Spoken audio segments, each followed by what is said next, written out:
Well, thank you for coming on my show, Miss Tamara. You want to please tell everyone a little bit about yourself?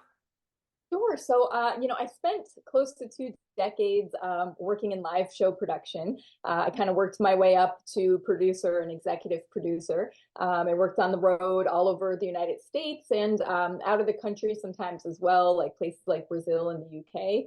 I pretty much worked on anything that was live show, so concerts and political events and televised events and all kinds of stuff. So yeah, and then I ended up kind of transitioning out during the pandemic. So I've been really concentrating on my own projects as well as Hmm. photography and stuff, which I always loved. So Well, that's amazing. And of course, you did production work for J-Lo. I did, yeah. And I was not on her staff, but we produced, my company, we produced a show of hers, which was in Miami. It was during the Hillary Clinton campaign. And so it was her and Mark Anthony and Hillary Clinton. It was a really huge concert with, big LED walls and all that. So it was a lot of work, but it was a great experience. Yeah. and of course, you worked with Merrill Lynch. Is that also during the Hillary Clinton campaign? That was not actually. So I actually worked with them 4 times a year. I used to do their quarterly shows for their financial advisors, and we'd go out and they would have, various different keynote speakers and events that they were doing, and then they'd have like a big graduation dinner for all the new advisors coming in. So I got to learn a lot during those meetings. Actually, you always learn a lot listening to keynote speakers. I feel like in the first place, but Hmm. they would have wonderful guests like Jan Hargrave, who was like a body language specialist. She worked on some of the biggest cases that we've seen in the media and things like that. So that was a really great opportunity, and I loved it. So they were really great people. And which one was your favorite project or production that you worked on? I'm a little biased, and that it would probably be the last project I made, which was actually a historically haunted Cape Cod. And the reason being is not just that it was like my first one kind of like leaving live shows and doing something on my own from the ground up without a team, without a Hmm. budget, without any of that. But it also had a dear friend of mine, Sean Foxon, on there, and he had been fighting lymphoma. He had for the seventh time, and so him and his son, it actually was a dream for them to work together and be able to do a documentary. They also worked in live show, and so we actually filmed that together. And we had its struggles because it was during the pandemic, so a lot of things, were kind of canceling, and due to COVID and all that.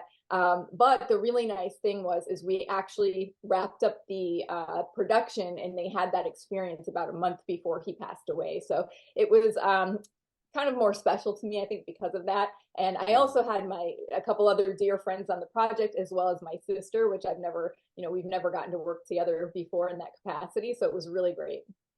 And that's really emotional and very touching that you guys were able to do that. It was wonderful, And yeah. So are people able to watch that, or is that a private? yeah, so you can find it on Amazon and Tubi, and you can search it through Apple TV and Hmm. things like that. So yeah, it's readily available online, and it's free on Tubi. So Yeah, if you're bored, everything's check free it on out. TV. Now, of course, you worked for President Obama's campaign. And how was that, and what did you do? So I actually worked several times over the years with Obama. Not on his staff, but they hired my production Hmm. company. And so I would go out and, do things like prep the venues, which is really difficult in a way, solely because of security. Like we really couldn't get information as to where we were going to be or exactly what was needed until, 24 hours in advance, unless it was a concert and then they would give us like 72 hours.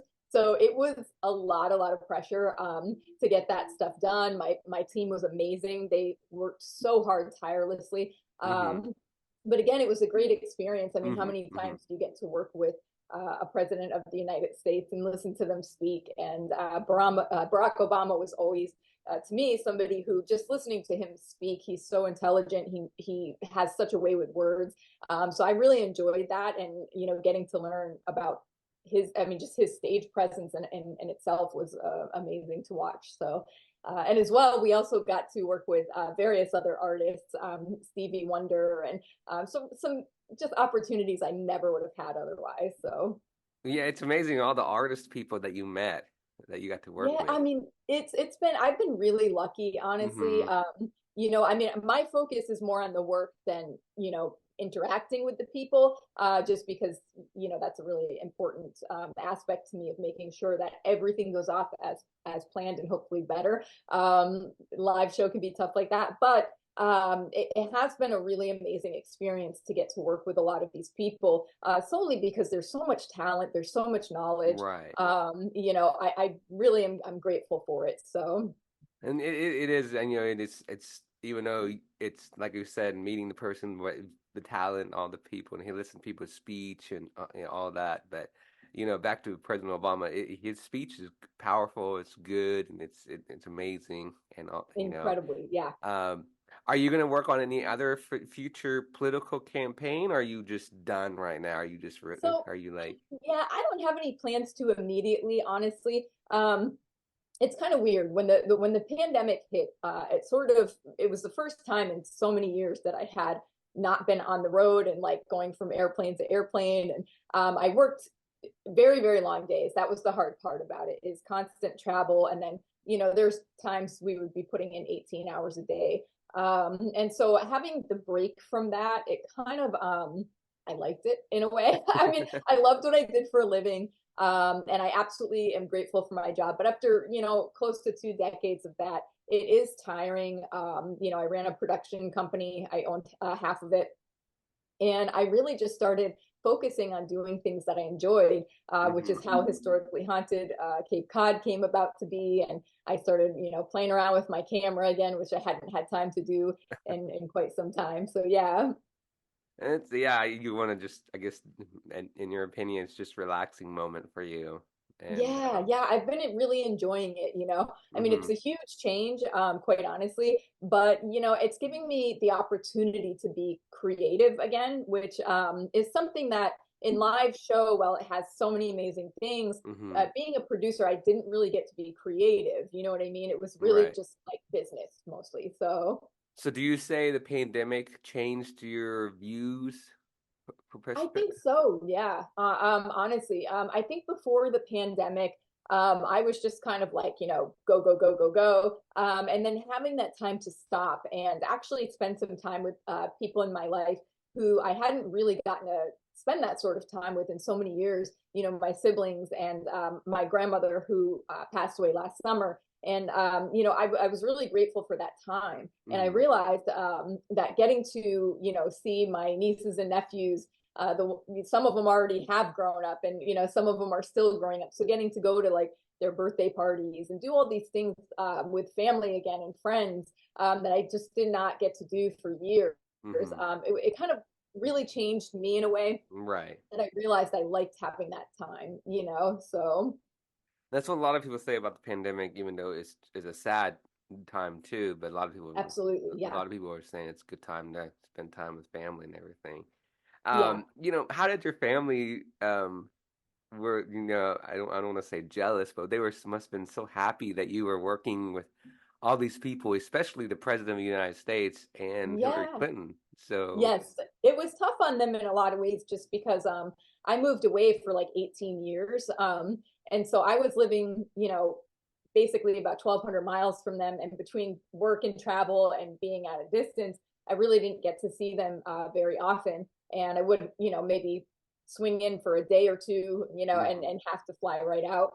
So that was tough, but they were always very supportive, very proud of me. It's certainly nothing that I don't think any of us, and rightfully so, would have expected. I would be doing. So not that they think badly of me in any sort of way. It's just that's really a feat to accomplish, and Mhm. so they were very proud of it. That's good. And then I have to ask the question: do you work for President Obama's campaign was it in 2012 or did that in 2008? Which 2012, yeah. okay, Yep, 2012. 2008, I'm the pretty sure industry most was in people a kind of a probably wonder. strange way, actually. It Hmm was a rocky time financially. A lot of corporations were making cutbacks and things like that. So working at that point was much hmm more difficult to survive.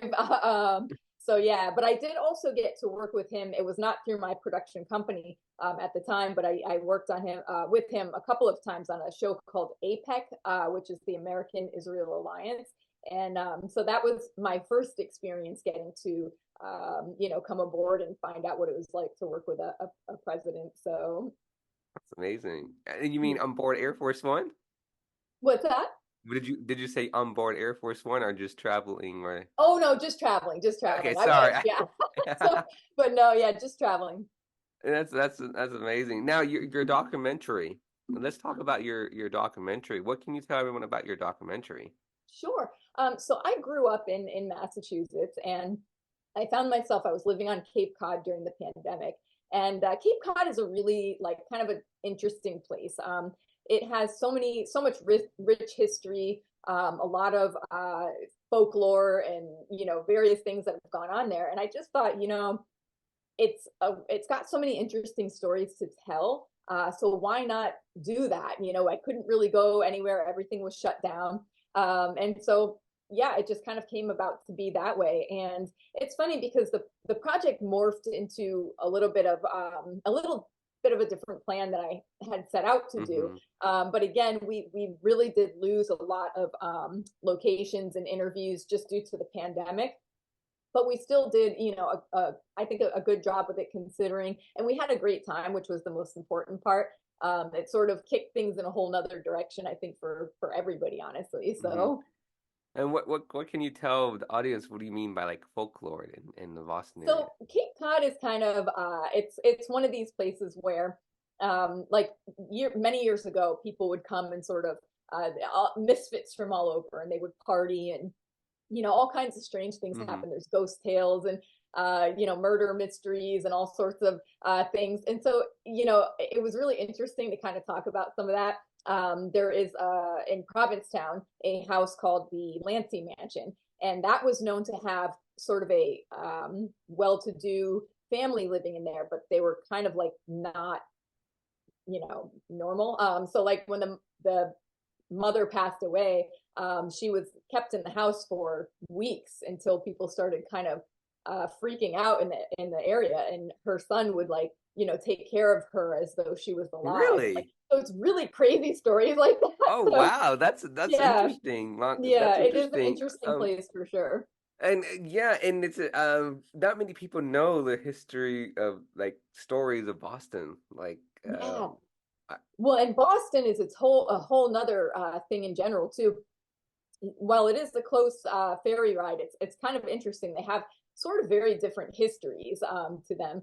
But Boston is also a really interesting place, and I would love to at some point cover some stories there as well. I think that mhm. would be, and especially now that things are moving again, and Right, opening. Yeah. yeah, it would be a lot easier to be able to keep those Yeah. interviews going. So So which one is the most interesting folklore story that you can tell me and the audience about Cape Cod that so you found that's kind of yeah, so there was like a cryptid, as I guess, in Provincetown. Again, Provincetown to me is just like a really interesting place. The history there is really different and unique, I feel like, than a lot of other places. mm, And so I guess there was like sort of this cryptid that people would see about, and there was all kinds of tales about how they'd see him in town and he'd follow people and all this, like, I don't know. So it was really kind of funny to me and interesting. And I think the reason why I like that story yeah. is how many, like, I mean, people were reporting this stuff in the newspaper.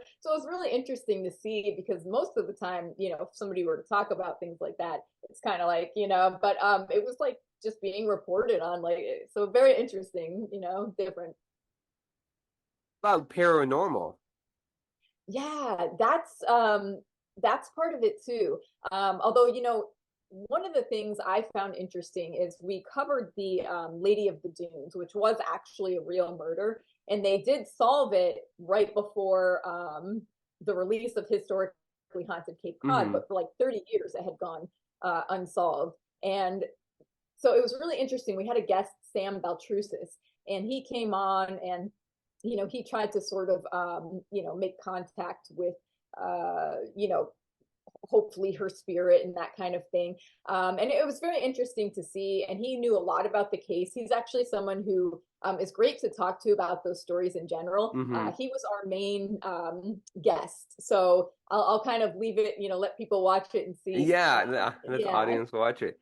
You know, it's Yeah. interesting about Boston is Boston's very interesting because that's where the Revolutionary War and Yeah. The Boston Tea Party where they threw all this the tea and the water and everything has a lot Yeah. of history there. It does. Yeah. There's so much. I feel like New England in general is really rich in history considering, I mean, yes, we don't have, quite the same background like if you're going to somewhere like England or France or something like that. But I feel like for the United States, it is somewhere that has a lot of history. And of course, you'll learn a lot along the way that I didn't really know even.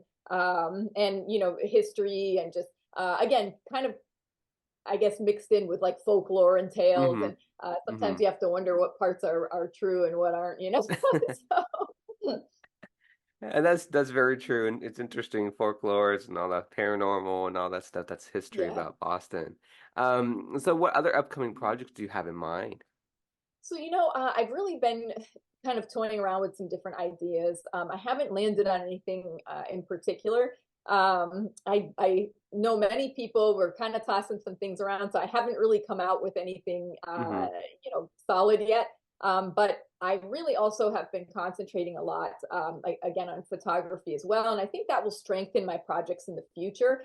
That was the first project I did any photography work on in years, like for television or anything like that.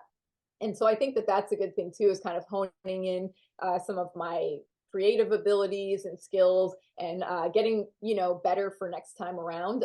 It's always a learning experience. And of course, in hindsight, you go back and think, geez, I wish I did this or that better or whatever. But nothing, I haven't made a solid decision yet on what's next. So And are you also focusing on making a film as well? Making film or I would like to. That is a difficult thing to do. Budget is always a really hard thing. So I think that I'd like to have a few smaller projects under my belt first that were, my company's projects. hmm. I wasn't tied in with another production company or anything like that. Like I had been contracted through Viacom years ago to do some television shows, and they have like Nickelodeon and all that under their belt.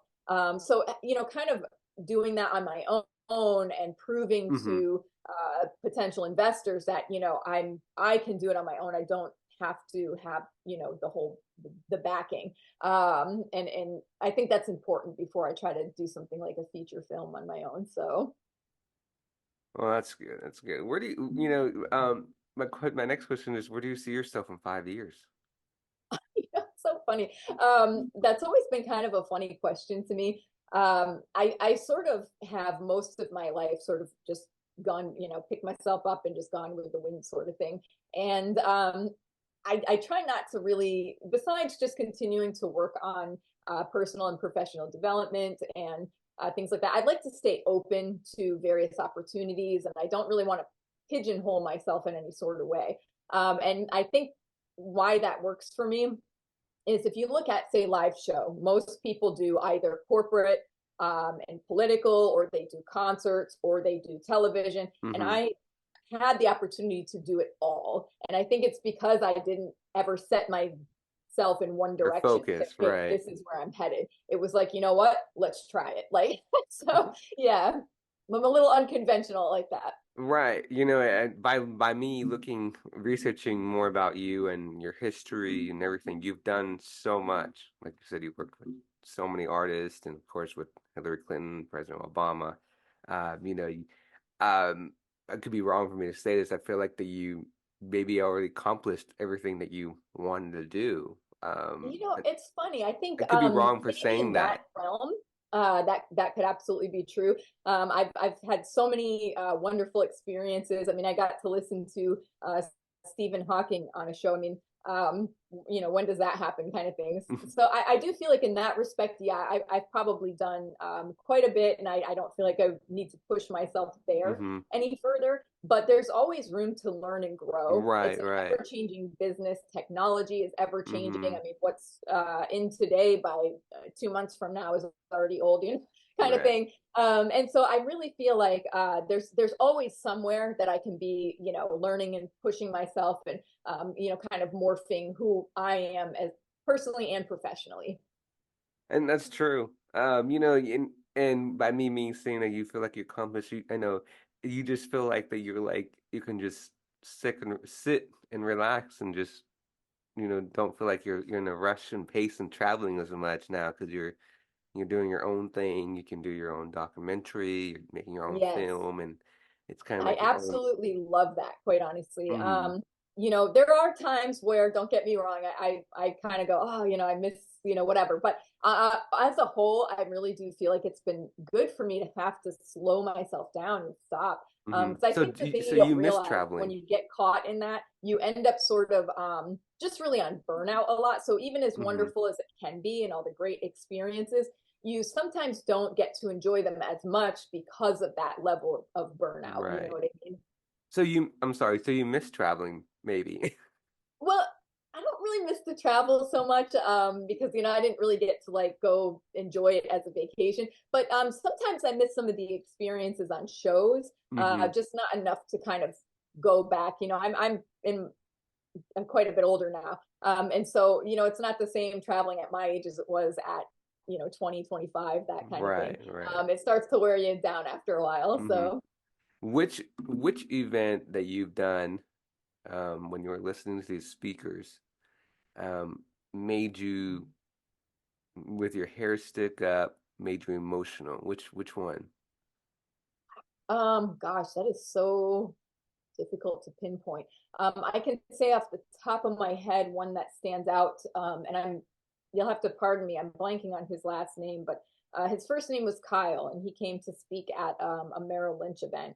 And he was born, with an amputee with no legs past like Hmm. the knee and no arms, past here. So, and he accomplished so much. I mean, he climbed Everest, he did like MMA, which I was like, oh my gosh, he's so smart. And he just has done all these amazing things. And I think what sort of hit me about that is it's easy to look at, your personal experiences. And sometimes when life kind Hmm. of like just feels really difficult, it can be easy to sort of get that little feel sorry for yourself thing going. But listening to somebody like that, it was truly like moving listening to his struggles, and he talked about his childhood and how his parents really, as hard as it was, made it so that he had to learn to do things for himself. They didn't just take pity on him, kind of thing. And just so I guess it was really just inspiring, Hmm. altogether. That's amazing. That's a wonderful story. Now, Yeah. where can everyone see all your documentaries that you've done with all these, you know? So, so you can actually, if you go to my IMDb page, you can see a lot of the film and television I've worked on. Not everything, unfortunately, just because some things are not credited over the years, and live shows aren't credited and things like Right, that. right, I So understand. it's a little bit harder to find.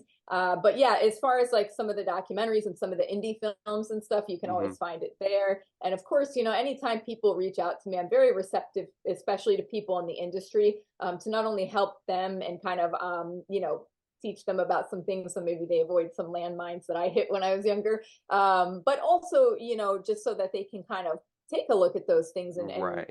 find out what it takes to put it together. You know what I mean? So, That's good. Uh, Paul recommended me to contact you, and yes, he Paul was on. Gunn, he is fantastic. Yes, he came on my show, and he was like, yeah, he sent me an email, and he's like, yes, please, I want you to reach out to Miss Tamara, and she's done, for you, Tamara has done so much, and be a wonderful guest on my show, and you will Aw. learn so much, and he was telling me about you, and I was like, oh, okay, reading it, and he's like, please reach out to her, and this is the person that might be interested on your show, and I said, okay, thank you, Paul, and that's when I was reading about your history, your IMDb, and your background, and I was like, wow, this is very interesting person. Well, So, thank you. And, honestly, and I'm not just saying this, because I'm on your show, but I absolutely adore Paul. He is one of the best people I have met. And he's just he's like the kind of person, where if anyone does any little thing for him, he is always like, going above and beyond to, thank them and recognize them. mhm. And he is such a humble and talented person. I absolutely just adore him. So, Yeah, I appreciate Paul so much, and he's always welcome back on my show, including you, Miss Tamara. But he oh, well, just thank you. he just wants my show to succeed and continue to grow, and and he was just telling me to reach out to these guests that he sent me, and that's why I said I read about you, Tamara, and I was like, yeah, well, yeah, you have done a lot, and of course with information you sent me. I was like, wow, President Obama, Hillary Clinton, J-Lo, all these names that you worked with. Because I know a lot of people these days are probably like, wow, my dream Yeah. is to work for J-Lo and all these people, Yeah, all these and artists. the great thing is, I mean, the way I see it is it's never really been about like a big name, but it's about what I can learn from those people because anybody who has made it has a story to tell, Mm, and they have been through so much to get to where they are. And so I think kind of having that opportunity to not only see these amazing talented people, but learn from their experiences and learn a lot about the industry and people in general. And so, that to me was, it just is better than any education you could get anywhere. I couldn't go to a college and learn those things. So, I am very lucky for that, honestly. it is very amazing. Congratulations with all the projects you've done. Oh, thank you. You're very welcome. Now, I have to ask you this because I'm a big fan of President Obama, but did you get to meet President Obama and shake his hand? Yes. So I did get to meet him very briefly. Anytime you have contact, if you're, miking him up or anything like that, it is very quick. Secret Service keeps their eye like on you. So it's not like I got to really sit and like talk with him. But I did get to meet him. He was very, very, polite, gracious, I mean, he treated everybody wonderfully. So did his wife, Michelle. Great people, honestly. They're the type of folks that like you really learn about what it means to present yourself and how you should be speaking to people, and how you should lead and things like that. There's so much just to learn just by watching them, honestly. Yeah, that's amazing. It is wonderful, and I agree because I read their books and I watch their documentary on Netflix on YouTube, and it is very well. That family is amazing. Yeah, they Wonderful. really are, honestly. And so I think that for someone like me, I mean, I grew up, normal run of the mill, blue collar family. And to have the opportunities that I have, I never really expected it going into the industry. I was just sort of like, learn this, try that, whatever. And oddly, my path just kind of led there. It wasn't like a planned thing necessarily. And so the fact that that happened, and I happen to be lucky enough to be in the right place at the right time, and because I don't care how hard you work, it is Right, also right. sometimes that factor as well. And having the right people see me and say, "Gee, Hmm. she did a really great job on this. I'll give her an opportunity here." And so if I hadn't had those people along the way, I wouldn't have ended up where I was. So So, did you ever expected yourself to meet the President of the United States? no, no, no. Definitely not. That's something, especially when I was a kid, I never would have imagined. I always thought like entertainment seemed fun, and I loved doing plays and stuff when I was younger. But I never really, again, knew that I never really thought of that whole side of the industry, honestly. Hmm. It's stuff that you see on television, and I never thought, well, wow, geez, this is what I'm going to do someday. Like I said, just sort of led there. So yeah.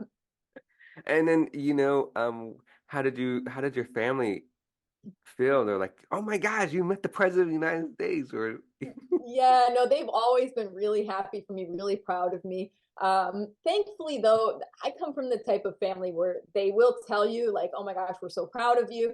But they also really kind of always help you stay grounded, which hmm is an important thing as well. they're not the type of people to, blow up your head to the point where, maybe you get a little bit arrogant or what have you. So I've always been lucky for that too, because Hmm. having that sort of support from family and friends who are proud of you, but yet help keep Right. you grounded and making good decisions, that's really important. So That's amazing. By the way, I see your two cats. If you have two cats, they stand up and they sit back down. yeah, I have three actually. It's funny. I'm like the, lone cat lady here. But I love them. I ended up rescuing three of them. I rescued one and then it was like, well, I rescued one, why not the second one? And then same with the third. And I was like, oh my gosh, next thing I know, I'm like, I'm gonna end up with like 20 cats in here. So yeah, but no, they're great. I absolutely adore them. So, also, if you mind me, I'm looking on your background, the door, is that the beach view? Is that the what? Is that the beach view? Oh, not where I'm at right now. No. Okay, I I was just actually looking out. I moved was trying to look out inland the door some. out your door, but to me it Yeah, seems but like a I beach actually view. used to live right on the Cove in Eastham, Massachusetts, which was really nice. But unfortunately, living in the Cape, it's really difficult. It's kind of desolate in the winter, and then in the summer with work coming on and off that bridge, there's only Hmm. that's the only way in and out pretty much. So Right. you sit in traffic for like hours, and so I ended up moving inland inevitably. Right. And by the way, we talk about Boston's history. That's where the Kennedys families are from. Yeah, yeah, actually, and also they spent a lot of time on Cape Cod as well, in Hyannis and I believe Nantucket and things like that. Hmm. The Cape actually has so many people that are very affluent, very, a lot of famous people go and stay there, have homes there. So it's really interesting. But the nice thing about the Cape is like they can go out and, eat somewhere or whatever, and they're pretty much not really bothered. The Cape has a really interesting group of people. There are a lot of fishermen families that have been there for years. They're very down to earth, regular people, and so that's kind of the nice thing. I think that's why people in that status spend time there. Honestly, Yeah, it's amazing about the Boston area and the Kennedy family. yeah. People are probably wondering, what do you do for fun when you're not doing film or documentaries? Well, I'm a bit of a nerd, so I actually, like to read and research, and I do a lot of writing and things like that. And I also really enjoy, like, I'm kind of a foodie, so I like every now and then going out and finding some new spot or somewhere I've just heard about for a long time, and I really like Scotch, so I'm always looking for some sort of new Scotch to try. So yeah, I mean I'm kind of just laid back Yeah. like that. Well, that's amazing, all the stuff that you've done. Congratulations again. No, thank you. You're very welcome. And so, also, what do you do for fun? Like, do you have any hidden talents that nobody knows about except your family? It's funny. I'm a bit shy about my hidden talents.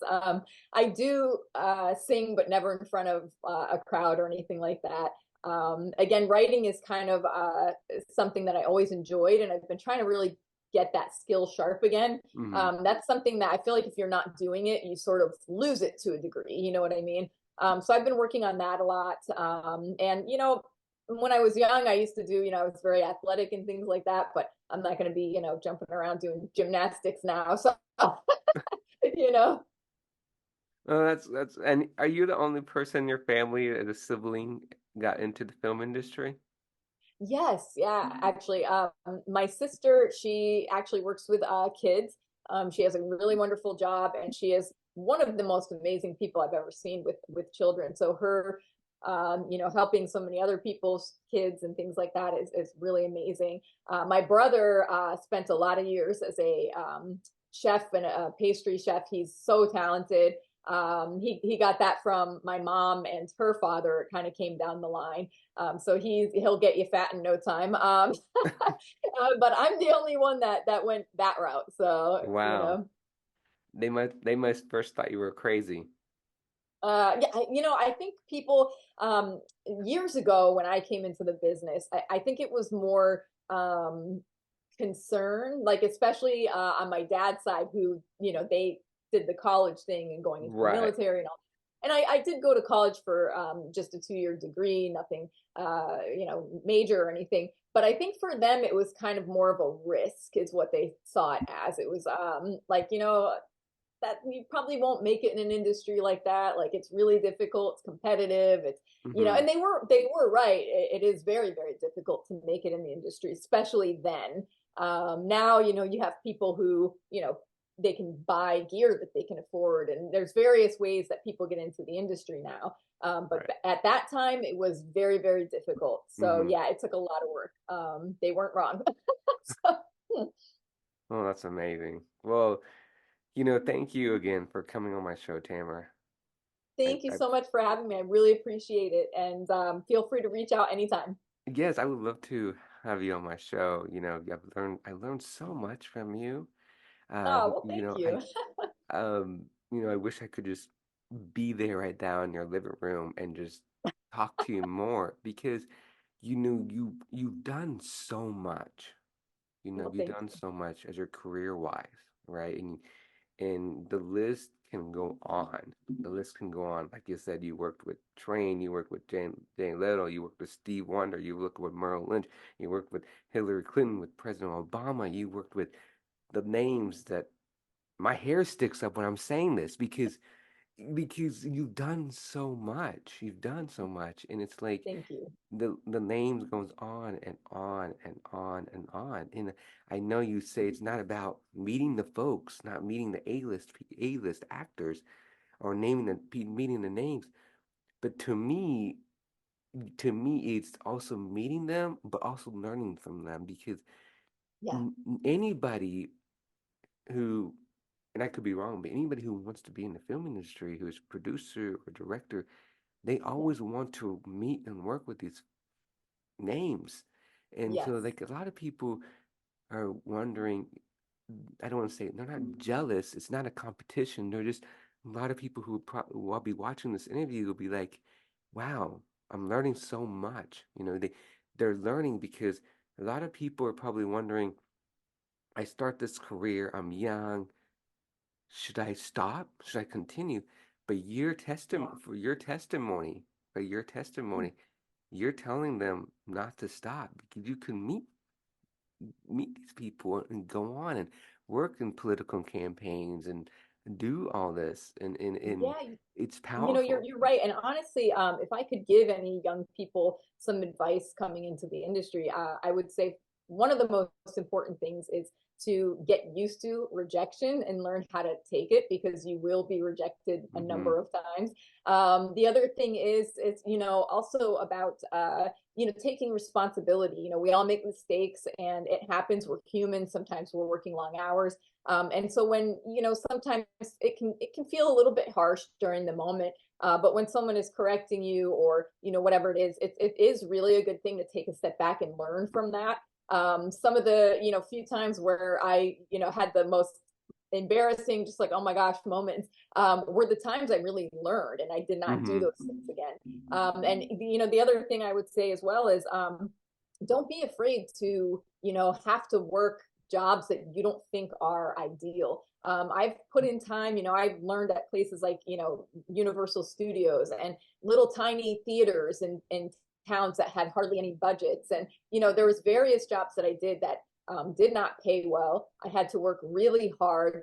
Sometimes I had to deal with really difficult people as well. But it was how bad do you want this? How important is this to you? Right. And I think that's where a lot of people get tripped up, is they don't see the end. They just see that right now it's really, really hard and they don't feel like they're getting anywhere.